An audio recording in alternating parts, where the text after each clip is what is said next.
গণেশায় নম গণেশায় নম গণেশায় নম বিষ্ণু বিষ্ণু ভগবতী কিংবা চলেন কৃষ্ণানী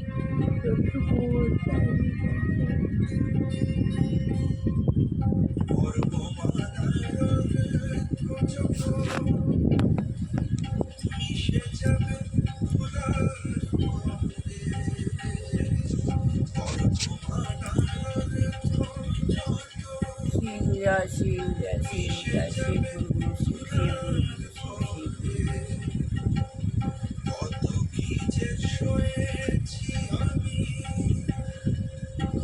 আমি ভগবানের কাছ থেকে পাওয়া নিচ্ছি। আমি আত্মা শান্তি মাঝখানে সত্য যুগে দেবতা সঙ্গপ্রিয় শিষ্য কর্মকর্তা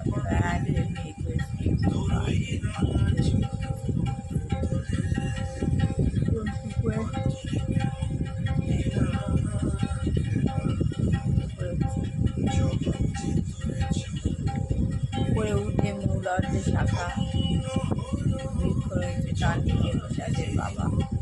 বাবার প্রচুর জ্যোতি। আমি বাবার শক্তিকে গিয়ে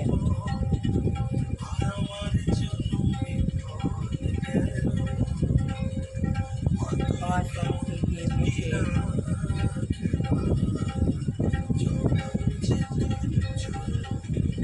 বাবার যুগের মধ্যে দিয়ে থেকে আমার বাবার আমার মাথায়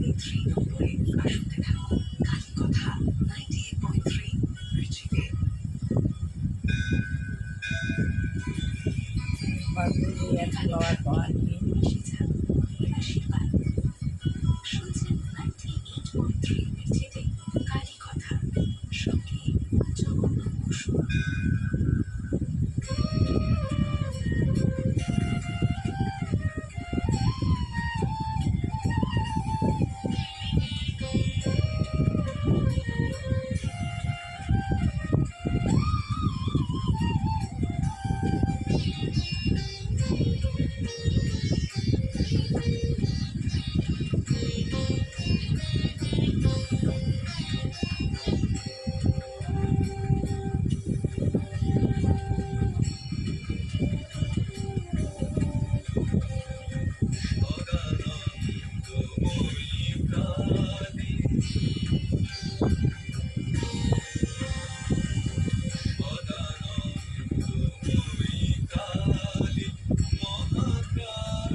বাবার প্রচুর পাওয়ার। আমি বাবার কাছ থেকে পাওয়ার নিয়ে নিলাম।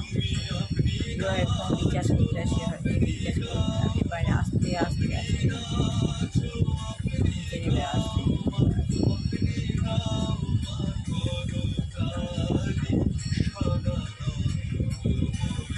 নেমে আসলাম। এইভাবে পাওয়ার নিতে হয়।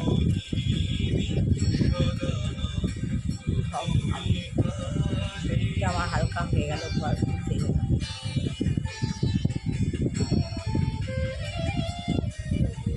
শ্রী ঘুরে দুর্গাপুজো করতে দেওয়ায় আমার গুরু সঙ্গ প্রতিদিন আমি গুরু সঙ্গ করি। গুরু সঙ্গ করি, আপনারাও গুরু সঙ্গ করি। আপনাদের ভালো হবে মনস্কামনা লাইক শেয়ার করা।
কমলাকান্ত দেবরে মালাকারি শান্ত কমলাকান্ত দেবরে মালাকারি করুণা শিবরে করুণা শিবরে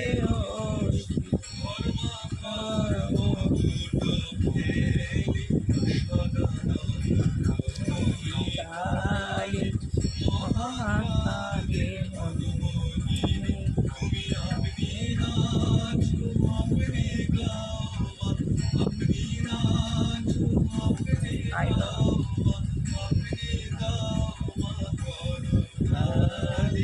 সদানা কালী সদানা কালী সদানা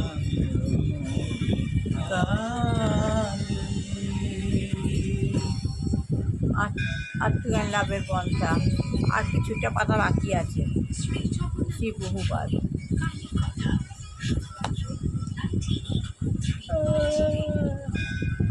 বাবা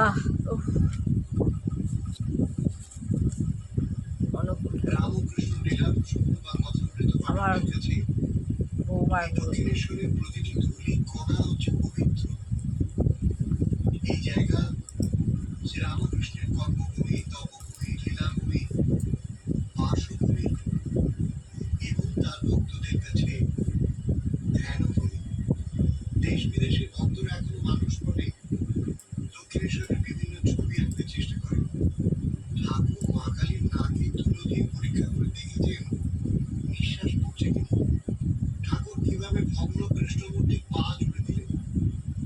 ঠাকুরের ঘরের পাশে যে শিব মন্দির আছে সেখানকার শিবকে জড়িয়ে ধরে ঠাকুর কেঁদে শিব ও মহিম্ন স্তোত্র এই শ্লোকটি আবৃত্তি করেছিলেন। চিৎকার করে প্রায় বলতে শুরু করেছিলেন, মহাদেব গো, তোমার ঘরের কথা আমি কেমন করে বলবো। ঠাকুর তার ঘাটে সমাধিমগ্ন বা পশ্চিমের গোল বারান্দায় দাঁড়িয়ে পতিত পাবনী প্রসন্ন সলীলা ভাগীরথী দর্শন করছেন। ঠাকুর পঞ্চকুড়ি দলে ভক্ত সঙ্গে ভগবত কথা আলোচনা করছেন। রহমতের দরজার সামনে রাত 3টেই ঠাকুর বলছেন, লক্ষ্মী উঠরে, উঠ উঠ উঠ, তোর কুটিকে তোর, আর কত ধুলোই মত রাতের পথে চলল রে। গঙ্গা জল মুখে দিয়ে মার নাম কর, মার নাম কর, ধ্যান জপ আরম্ভ করে দে, ধ্যান জপ আরম্ভ করে দে।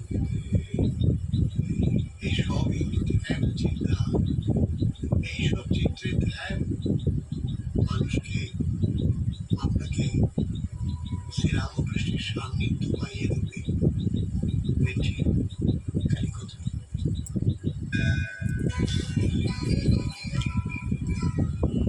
তাহলে আজ পড়ব পরোপকার, অনিত্য এবং নিত্য। পরোপকারটা অনিত্য এবং নিত্য। 1972 সালে দক্ষিণ ভারতে অন্ধ্রপ্রদেশে প্রচণ্ড খরা হয় এবং তার ফলে লক্ষ লক্ষ মানুষের জীবন বিপন্ন হয়। আন্তর্জাতিক কৃষ্ণ ভাবনামৃত সংঘের সাহায্যে প্রত্যাশা করে অন্ধ্রপ্রদেশের রিলিফ ফান্ড কমিটির সচিব মিষ্টি এল কাটিরিয়া শিল বহুপাদকে একটি পত্র লেখেন। তার উত্তরে শ্রী বহুপাদ একটি অপূর্ব সমাধান প্রদান করে এই উপদেশমূলক পত্রটি লেখেন। শ্রদ্ধেয় স্বামীজি, এই দুটি শহরের অধিবাসীরা আপনার সঙ্গে এবং আপনার শিষ্যদের সঙ্গে মিলিত হওয়ার সৌভাগ্য লাভ করে অত্যন্ত সুখী হয়েছে। হচ্ছে এই দুটি শহরে অধিবাসীরা আপনার সঙ্গে এবং আপনার শিষ্যদের সঙ্গে মিলিত হওয়ায় সৌভাগ্য লাভ করে অত্যন্ত সুখী হয়েছে। আপনি হয়তো জানেন যে গত 2 বছর ধরে বৃষ্টির অভাবে এবং এবছর একদম বৃষ্টি না হওয়ার ফলে অন্ধ্রপ্রদেশে প্রায় অর্ধাংশ প্রবলভাবে খরাগ্রস্ত হয়েছে। এই সংকট থেকে উদ্ধার পাওয়ার জন্য সরকারি প্রচেষ্টাগুলিকে সাহায্য করতে সর্বস্তরের মানুষদের নিয়ে একটি স্বেচ্ছাসেবক সমিতি গঠন করা হয়েছে। এই সমিতির সদস্যরা খরাগ্রস্ত এলাকাগুলি পর্যবেক্ষণ করেছেন। সেখানকার পরিস্থিতি অত্যন্ত দুর্দশাগ্রস্ত। অন্ধ্রপ্রদেশ, সেখানকার পরিস্থিতি অত্যন্ত দুর্দশাগ্রস্ত। এমন বহু গ্রাম রয়েছে যেখানে কয়েক মাইলের মধ্যে পানীয় জল নেই। এমন গ্রাম রয়েছে যেখানে কয়েক মাইলের কোনো পানীয় জল নেই। খেতে দিতে পারছে না বলে মানুষ তাদের গৃহপালিত পশুগুলিকেই নামমাত্র মূল্যে বিক্রি করে দিচ্ছে। খেতে দিতে পারছে না পশুগুলিকে, ওই জন্য তারা নামমাত্র মূল্যে বিক্রি করে দিচ্ছে। খাদ্য এবং জলের অভাবে বহু গৃহপালিত পশু মারা যাচ্ছে। খাদ্য সমস্যা অত্যন্ত সংকটজনক। বাজারে খাদ্যশস্যের দাম অত্যন্ত চড়া।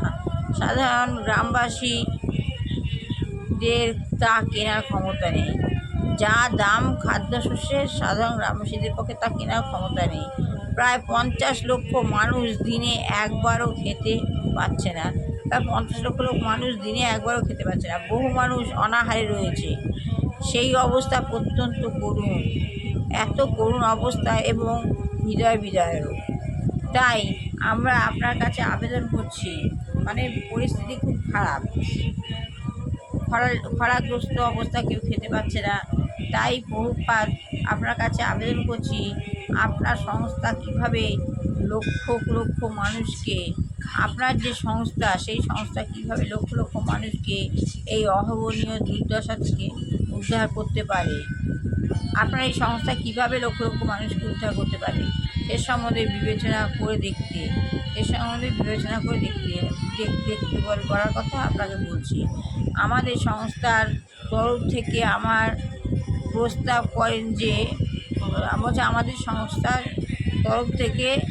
আমরা প্রস্তাব করব যে আপনাদের সংস্থার সদস্যরা যেন আপনার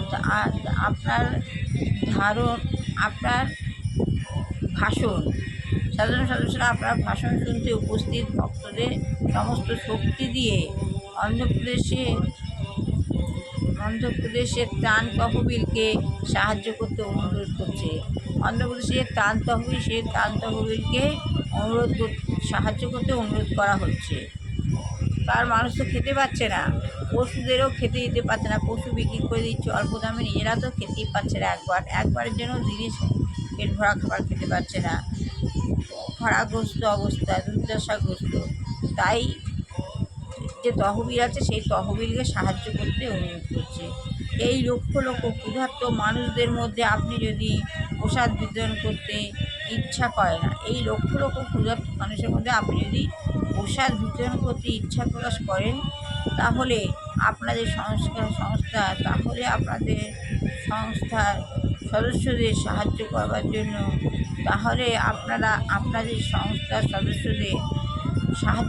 জন্য, আমাদের পক্ষ থেকে প্রতিনিধি পাঠাতে আমরা প্রস্তুত আছি। আমাদের সংস্থা থেকে আমাদের পক্ষ থেকে প্রতিনিধি পাঠাতে আমরা প্রস্তুত আছি। যেহেতু মানব সেবা হচ্ছে মাধব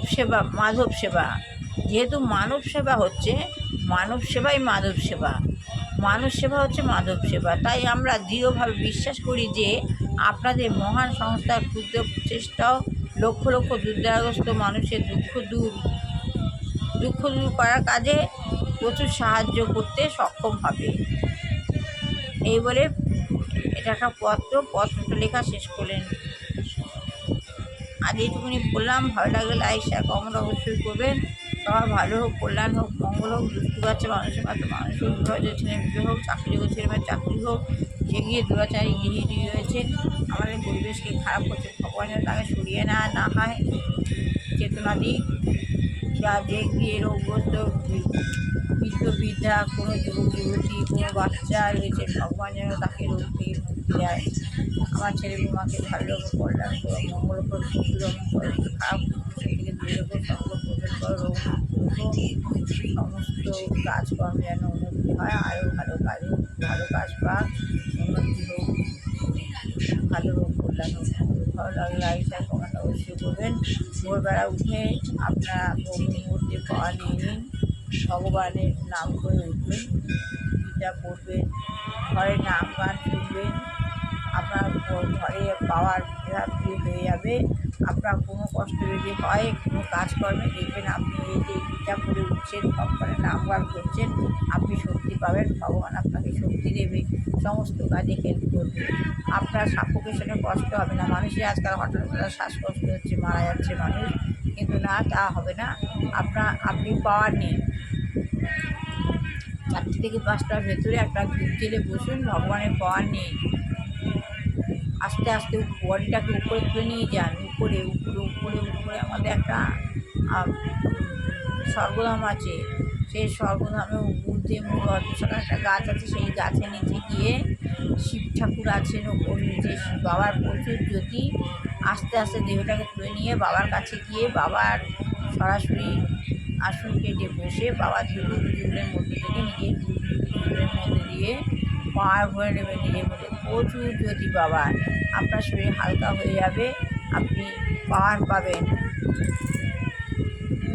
আপনি পাওয়ার পাবেন, যে কোনো কাজে হেল্প পাবেন, ভগবানই আপনার নিত্য হয়ে যাবে। ভালো লাগলে লাইক শেয়ার কমেন্ট অবশ্যই করবেন।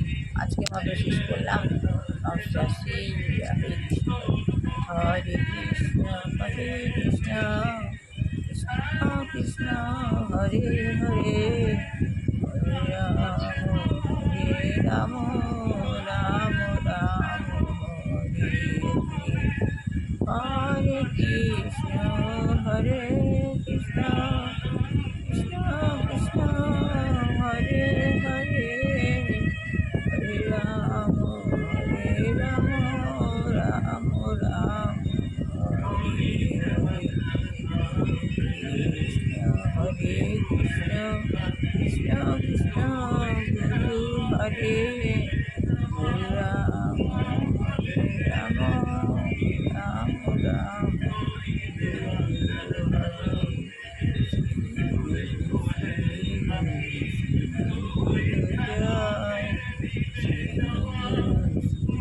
গুরু হরে,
স্মৃতিকটে দক্ষিণেশ্বরের কথা চলছে আপনার সঙ্গে আমার।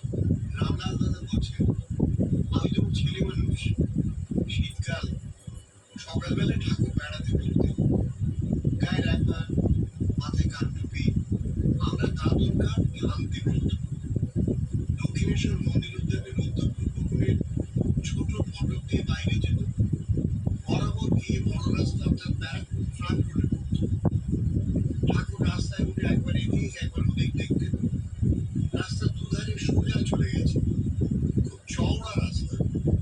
ঠাকুর বলতেন, দেখ, বড় রাস্তা যেন সাধুর মন, কোথাও বাঁকঝোড় নেই। তারপর দাদু সংগ্রহ করা হতো, সেখান থেকে ওই অত দূর থেকে মন্দিরের চূড়ো দেখা যায়। চূড়োর কারুকার্য ঠিক কাটা কাটা দেখায়, অর্থাৎ উপরে যে ওই কাটা কাটা থাক থাক কাজ আছে সেই।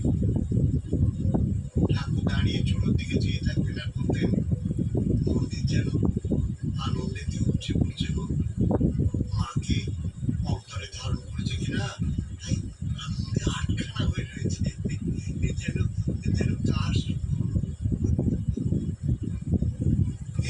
সব কত কথা হতো, তারপর আস্তে আস্তে ফিরতেন। ফেরবার সময় বাড়িতে একবার ঢুকতেন। ওইখানে একটা বাড়িতে আমরা থাকতাম, বাড়িতে লোক সব খোঁজ খবর নিতেন, কে কেমন আছে ইত্যাদি। আসার সময় বলতেন, দাও হে, চারটি মুড়ি দাও, খেয়ে যাই। তারপর উঠতেন, ধীরে ধীরে মন্দিরে আসতেন। আর একদিনের ঘটনা বলে আজকের কালীকথা শেষ করবো। সেজবাবু মা কালীকে হার পরিয়ে দিয়েছিলেন। তারপর ত্রৈলোক্যবাবু এলে ঠাকুরদাকে বললেন, সেজবাবু মাকে হার দিলে তুমি কিছু দেবে না? ত্রৈলোক্যবাবু তখন মাকে সোনার পাইজোর পরিয়ে দিলেন। মাকে পরানো হলো। চমৎকার দেখতে হলো।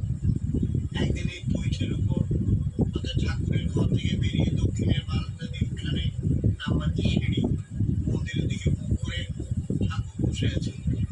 এমন সময় তিনি দেখতে পেলেন মা পাইজোর পায়ে দিয়ে মন্দিরের সেই উপরে উঠে উঠোনের দিকে পা বাড়াচ্ছেন। অমনি তিনি চিৎকার করে বলে ওঠেন, হাত বাড়িয়ে বারণ করার মতো করে, "আরে পড়বে পড়বে, পড়ে যাবে যে। দেখো তো কাণ্ড।" ব্যাস, এই কার ঘর নেবে আর? ঠাকুর রামকৃষ্ণ তখনই সমাধিস্থ। এমনি সব শিহরণ জানানো ঘটনা ঘটে গেছে দক্ষিণেশ্বরে ঠাকুরের লীলা ভূমিতে। সেই নিয়ে আমাদের কথা চলছে। আজ এই পর্যন্ত। ঠাকুরের আশীর্বাদী হাত আপনার মাথায় পড়ুন। ভালো থাকুন, আনন্দে থাকুন, মঙ্গল কামনা।